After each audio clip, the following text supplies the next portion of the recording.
서울의 밤은 비로 젖어 있었다.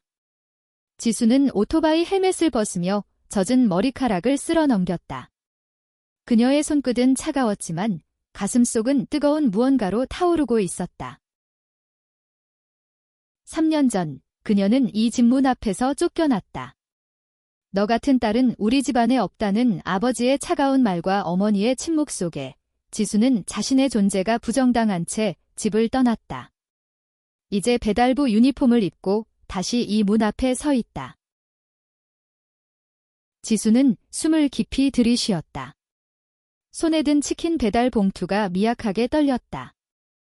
이 집, 이 문, 이곳은 그녀가 사랑했던 민서와의 추억으로 가득한 곳이었다. 하지만 그 추억은 가족의 분노와 배신으로 얼룩져 있었다. 그녀는 레즈비언이라는 이유로 모든 것을 잃었다. 가족, 집, 그리고 민서까지. 그녀가 초인종을 누르려는 순간 문이 열렸다. 민서였다. 3년 만에 마주한 그녀의 얼굴은 여전히 아름다웠지만 어딘가 낯설었다. 민서의 눈동자에 놀라움과 혼란이 스쳤다. 지수, 그녀의 목소리는 떨렸고 지수는 그 순간 모든 시간이 멈춘 듯 느꼈다. 배달 왔습니다. 지수는 애써 평정심을 유지하며 말했다. 하지만 그녀의 심장은 거짓말을 하지 않았다. 민서와의 재회는 우연이 아니었다. 지수는 알고 있었다. 이 집, 이 문, 이 순간은 그녀가 다시 운명을 마주해야 할 시간이었다. 지수는 28세, 키가 크고 마른 체격의 단단한 눈빛을 가진 여성이었다. 그녀는 어린 시절부터 성북구의 오래된 아파트 단지에서 자랐다. 아버지는 보수적인 공무원, 어머니는 전업주부였다. 지수의 성정체성은 그녀가 20대 초반에 깨달은 비밀이었고 그 비밀은 가족과의 갈등으로 이어졌다. 민서와의 사랑은 지수의 삶에 처음으로 빛을 가져다준 순간이었다. 민서는 32세, 지수보다 4살 많고 세련된 외모와 부드러운 말투로 사람들을 매료시키는 여성이었다. 그녀는 예술가로 홍대 근처의 작은 갤러리에서 일하며 자신의 꿈을 쫓고 있었다. 3년 전, 두 사람은 비밀리에 연애를 시작했다. 민서의 아파트에서 보낸 밤들, 한강에서 함께한 산책, 그리고 서로의 꿈을 나누던 순간들은 지수에게 유일한 안식처였다. 하지만 지수의 부모님이 두 사람의 관계를 알게 되면서 모든 것이 무너졌다. 아버지는 지수를 집에서 내쫓았고 민서는 가족의 압박 속에서 지수와 거리를 두었다. 지수는 홀로 서울의 거리로 내몰렸다. 그 후 지수는 생계를 위해 배달 일을 시작했다. 오토바이를 타고 서울의 골목을 누비며 그녀는 자신의 상처를 묻어둔 채 살아갔다. 하지만 매일 밤 그녀는 민서를 떠올렸다. 민서가 여전히 그 아파트에 살고 있다는 소식을 우연히 듣고 지수는 배달 주문을 핑계로 이곳에 오게 되었다. 민서는 문 앞에 서서 지수를 바라보았다. 그녀의 눈에는 후회와 미안함이 섞여 있었다. 여기서 뭐 하는 거지? 민서의 목소리는 작았지만 감정이 억눌린 듯 들렸다. 배달 지수는 짧게 대답했지만 그녀의 눈은 민서를 놓지 않았다. 두 사람 사이에는 말하지 못한 수천 개의 단어들이 떠돌았다. 민서는 지수를 안으로 초대하지 않았다. 대신 그녀는 문틀을 잡고 망설였다. 그냥 치킨을 시켰을 뿐이야, 민서가 말했다. 하지만 그녀의 떨리는 손은 거짓말을 드러냈다. 지수는 알았다. 민서도 이 순간을 기다렸다는 것을. 지수는 봉투를 내밀며 말했다. 받아.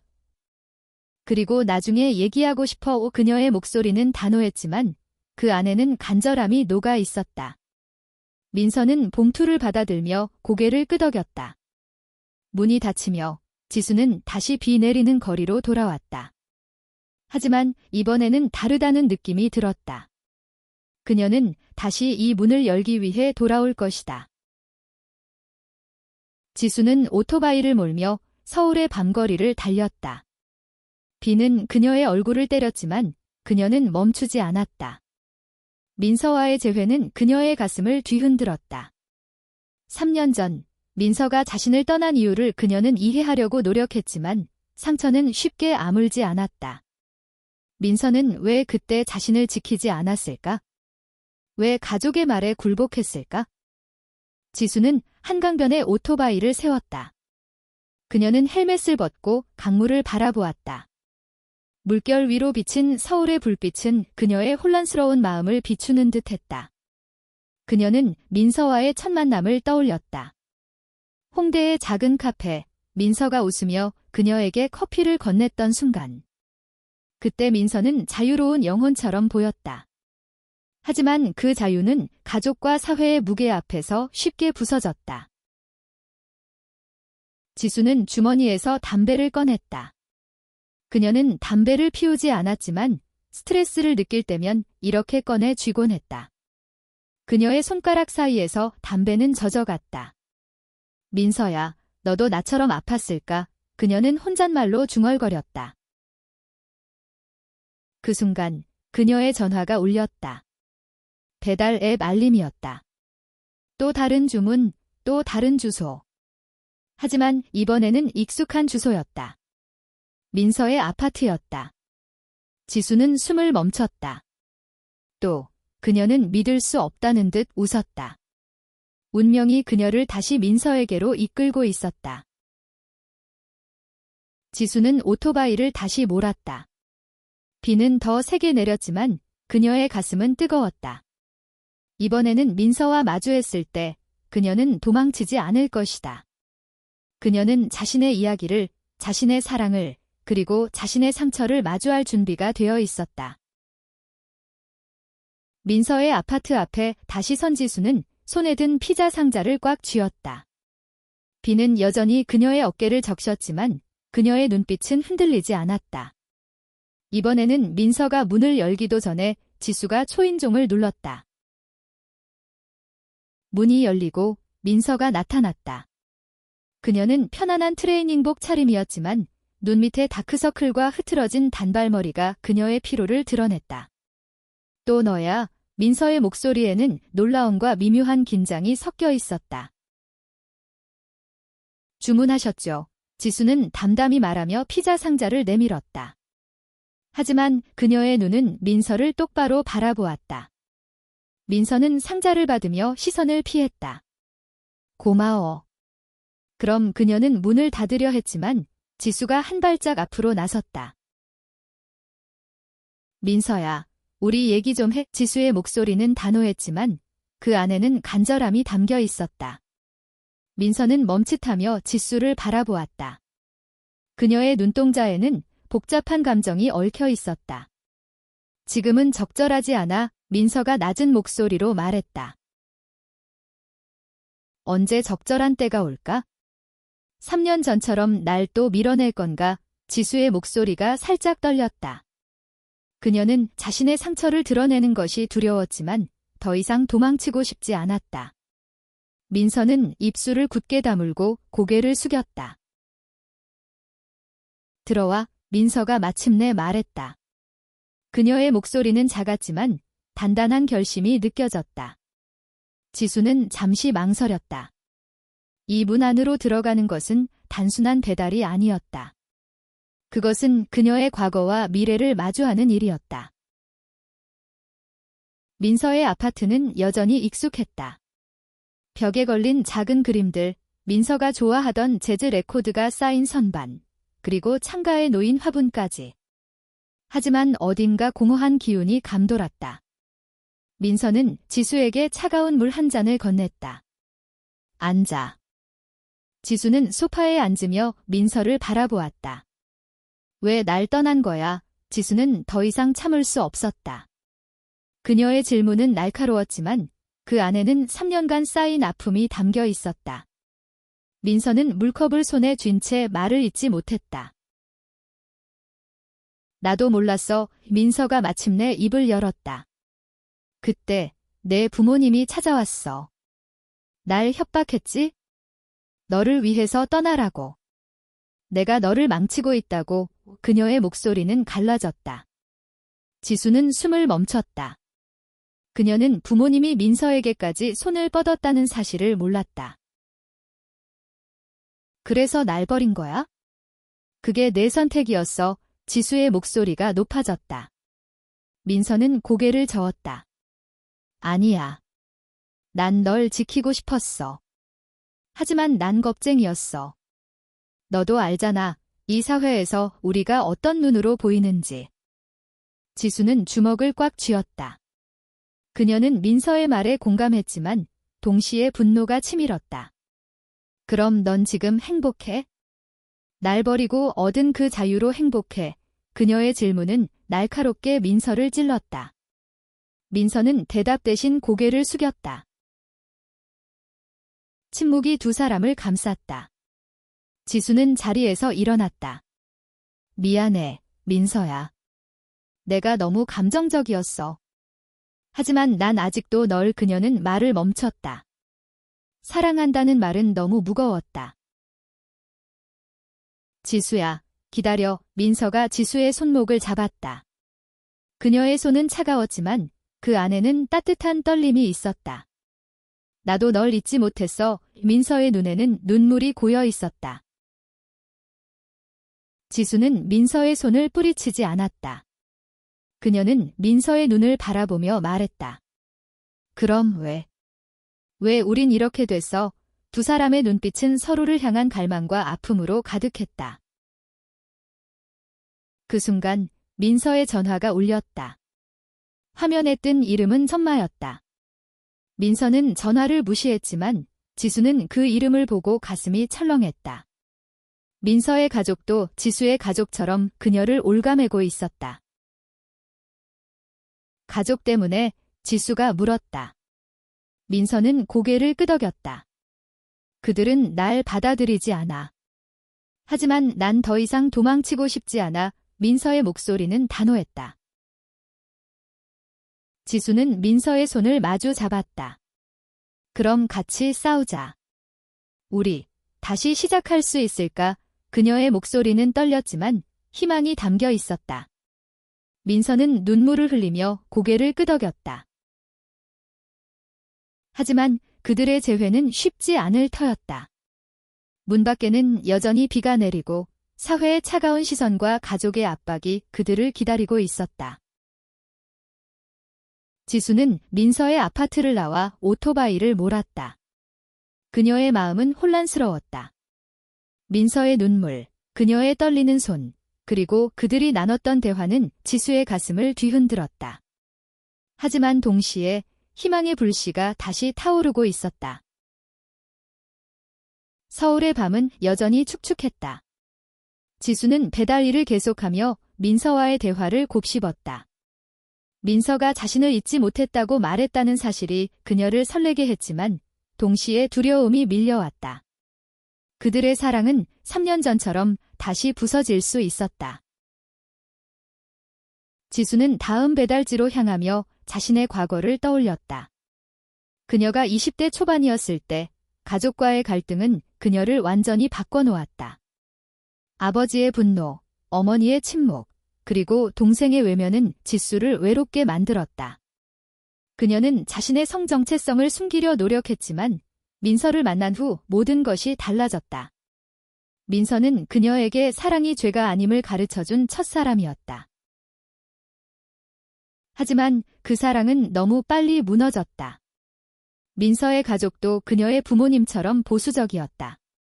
그들은 민서에게 지수와의 관계를 끊으라고 강요했고 민서는 결국 그 압박에 굴복했다.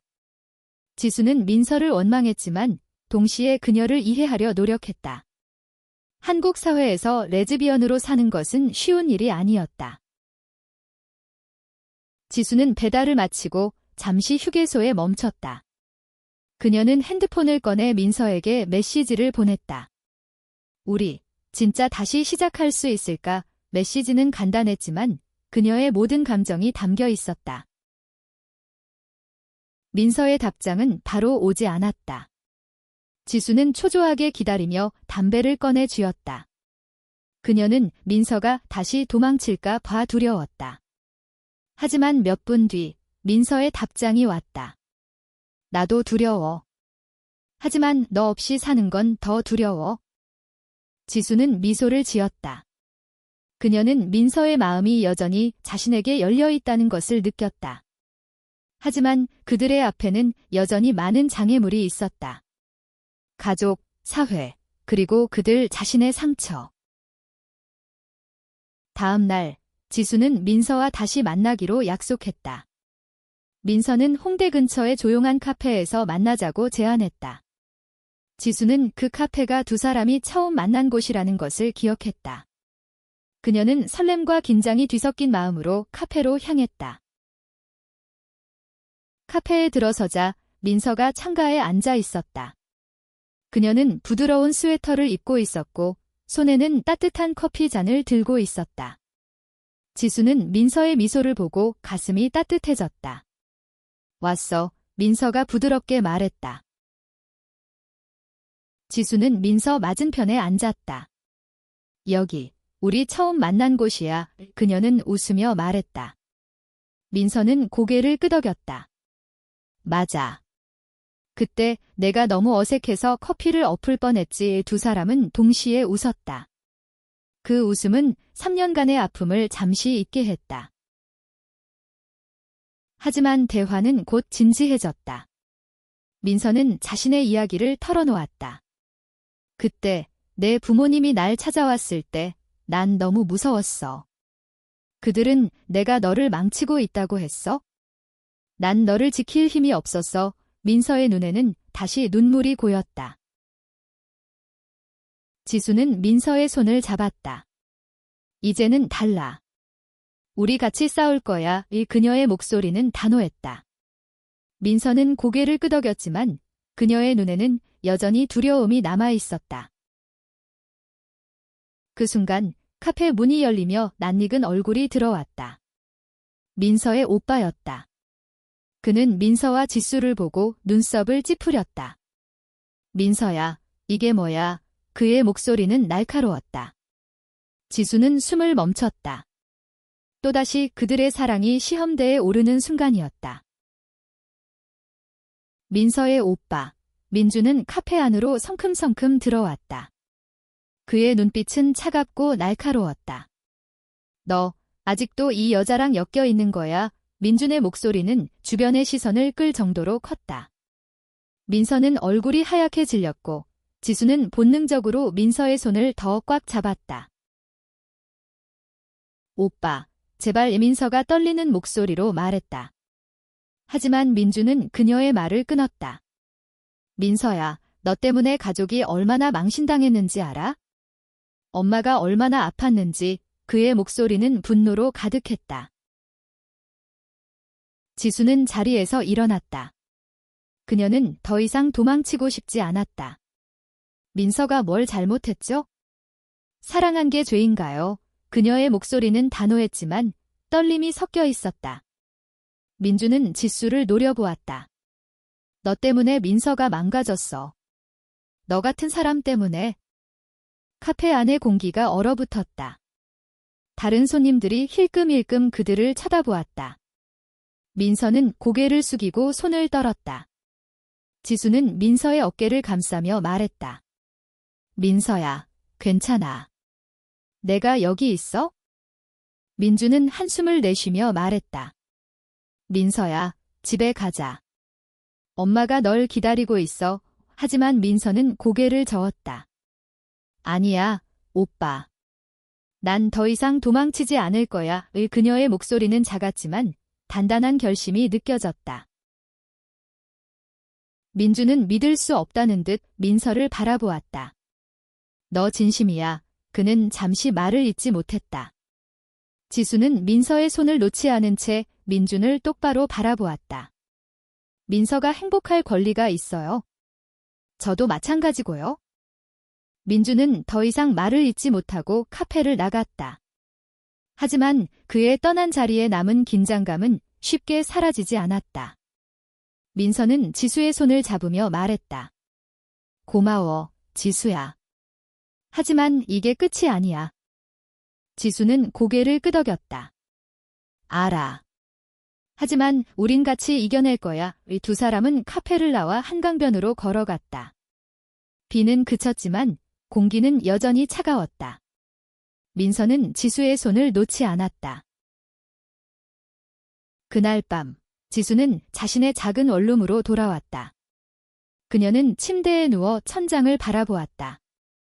민서와의 재회, 민준과의 대립, 그리고 앞으로 다가올 싸움들.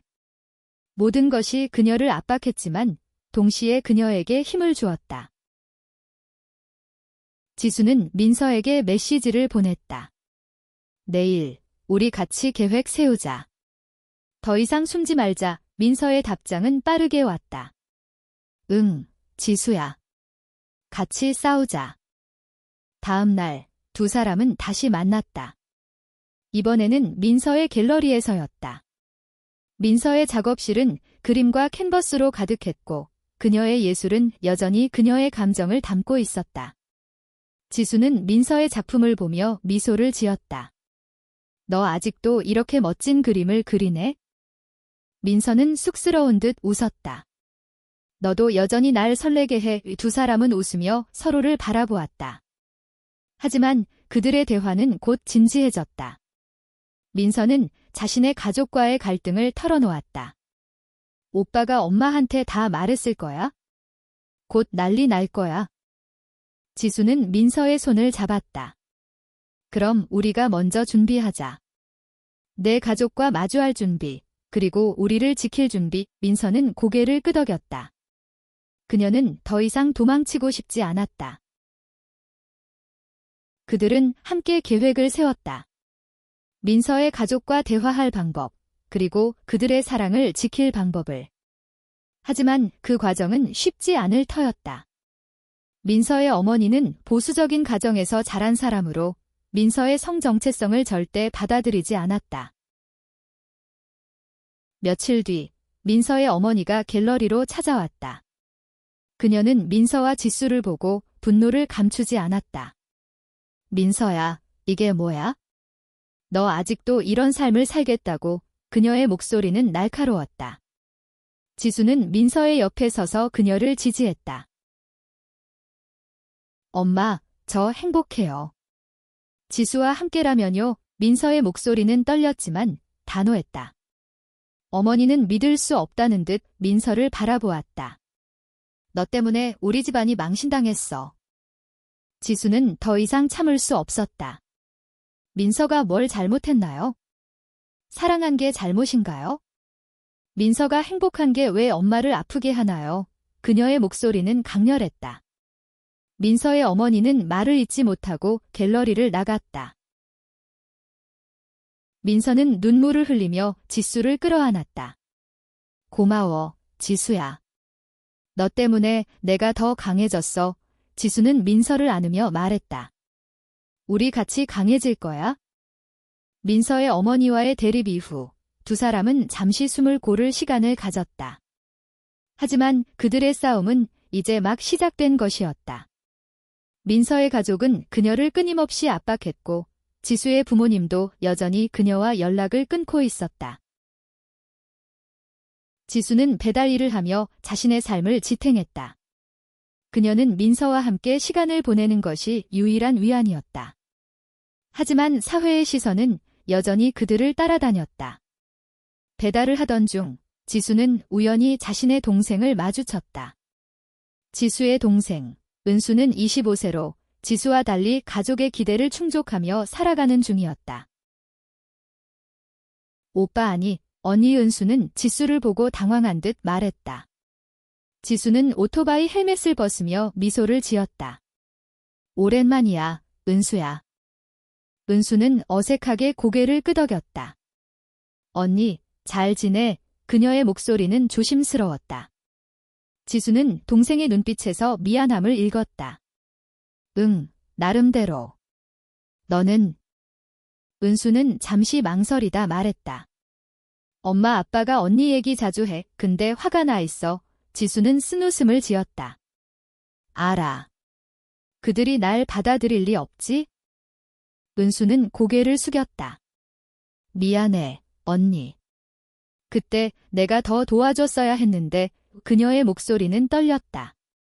지수는 동생의 어깨를 토닥였다. 괜찮아. 이제라도 이렇게 만난 거잖아. 은수와의 만남은 지수에게 작은 희망을 주었다. 그녀는 자신의 가족과 화해할 가능성이 아직 남아있을지도 모른다고 생각했다. 하지만 민서의 가족은 여전히 그들의 사랑을 받아들이지 않았다.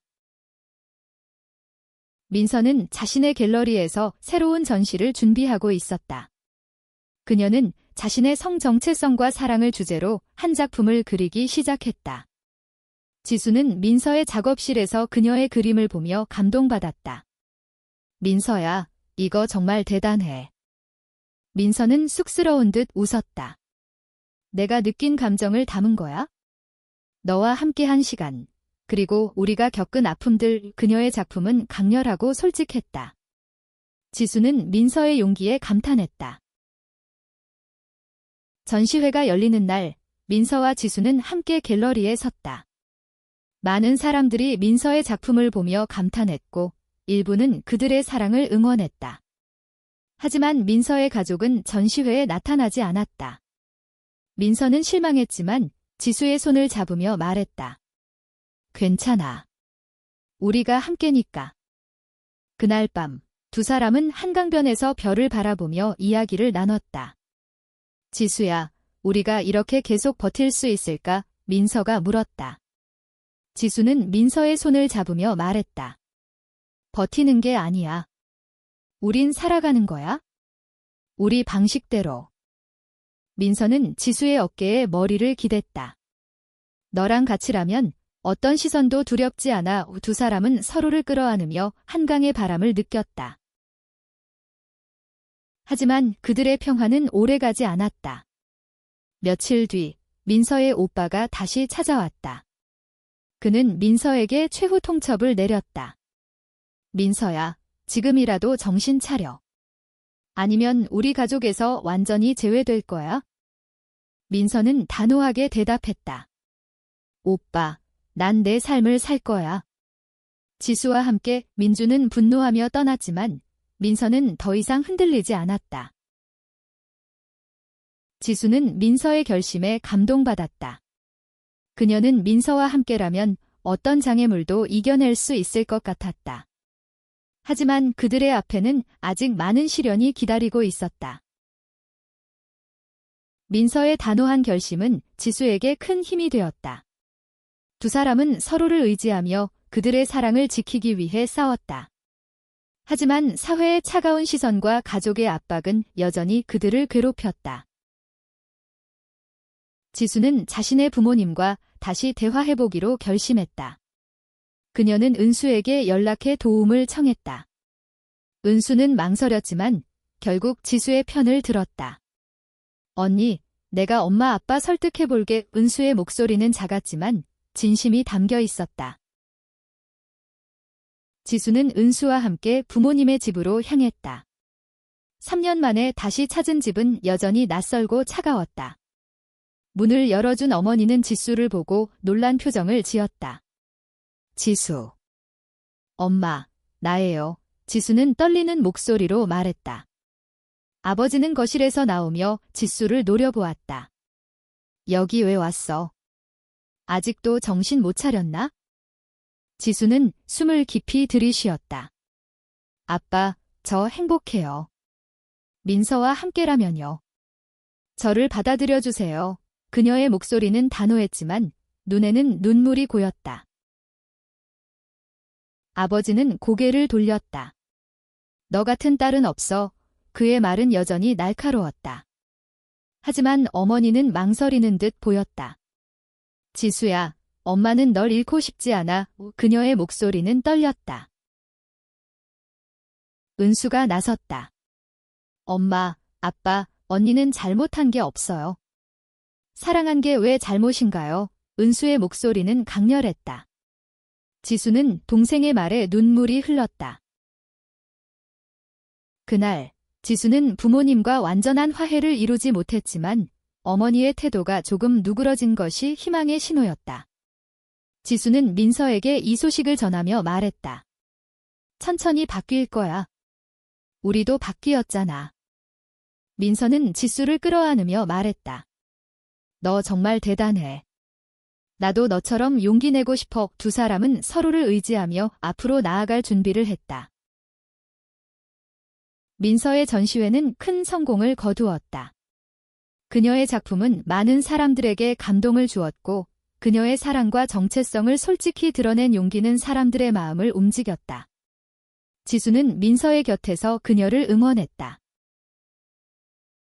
하지만 그들의 행복은 또 한 번 시험대에 올랐다. 민서의 어머니가 갤러리로 찾아와 그녀에게 마지막으로 경고했다. 민서야, 이건 내 마지막 기회야. 그 여자와 헤어져. 민서는 단호하게 대답했다. 엄마, 저 지수와 행복해요. 엄마가 저를 사랑한다면 제 행복을 받아들여 주세요. 그녀의 목소리는 떨렸지만 단단했다. 민서의 어머니는 아무 말 없이 갤러리를 나갔다. 민서는 눈물을 흘렸지만 지수의 손을 잡으며 말했다. 이제 정말 자유로워진 기분이야. 지수는 민서를 끌어안았다. 우린 해낼 거야. 같이 두 사람은 서로를 바라보며 미소를 지었다. 그들의 사랑은 이제 누구도 부정할 수 없는 강한 힘이 되어 있었다. 시간이 흘렀다. 지수와 민서는 서로를 의지하며 그들의 사랑을 지켰다. 사회의 시선은 여전히 차가웠지만 그들은 더 이상 두려워하지 않았다. 민서의 전시회는 계속해서 성공을 거두었고 그녀는 자신의 예술을 통해 많은 사람들에게 용기를 주었다. 지수는 배달 일을 그만두고 민서의 갤러리에서 일하기 시작했다. 그녀는 민서와 함께 새로운 꿈을 꾸기 시작했다. 두 사람은 서울 외곽의 작은 스튜디오를 열 계획을 세웠다. 그곳에서 그들은 자신들의 이야기를 예술로 풀어낼 계획이었다. 지수의 어머니는 천천히 지수를 받아들이기 시작했다. 그녀는 여전히 지수의 성정체성을 완전히 이해하지 못했지만 딸의 행복을 위해 노력했다. 아버지는 여전히 거리를 두었지만 지수는 희망을 잃지 않았다. 언젠가 그도 마음을 열 것이라 믿었다. 민서의 가족은 여전히 그녀를 완전히 받아들이지 않았다. 하지만 민서는 더 이상 그들의 승인을 필요로 하지 않았다. 그녀는 자신의 삶을 선택했고 지수와 함께라면 어떤 어려움도 이겨낼 수 있었다. 어느 가을날 지수와 민서는 한강변에서 산책을 했다. 바람은 선선했고 하늘은 맑았다. 민서는 지수의 손을 잡으며 말했다. 지수야, 우리가 이렇게 함께 있을 수 있다는 게 믿기지 않아. 지수는 미소를 지으며 말했다. 나도. 하지만 이게 우리가 만든 기적이야. 이 두 사람은 서로를 끌어안으며 한강을 바라보았다. 그들의 사랑은 이제 누구도 부정할 수 없는 강한 힘이 되어 있었다. 민서가 지수에게 물었다. 앞으로도 계속 이렇게 함께 할 거지? 지수는 민서의 눈을 바라보며 대답했다. 당연하지. 우린 서로의 집이야. 그들의 이야기는 끝나지 않았다. 사회의 편견, 가족의 오해, 그리고 그들 자신의 두려움은 여전히 그들을 시험할 터였다. 하지만 지수와 민서는 서로를 믿었다. 그들의 사랑은 어떤 장애물도 뛰어넘을 수 있는 힘이었다. 마지막으로 두 사람은 한강변에서 손을 맞잡고 새로운 미래를 약속했다. 그들의 집은 이제 문이 아니라 서로의 가슴 속에 있었다.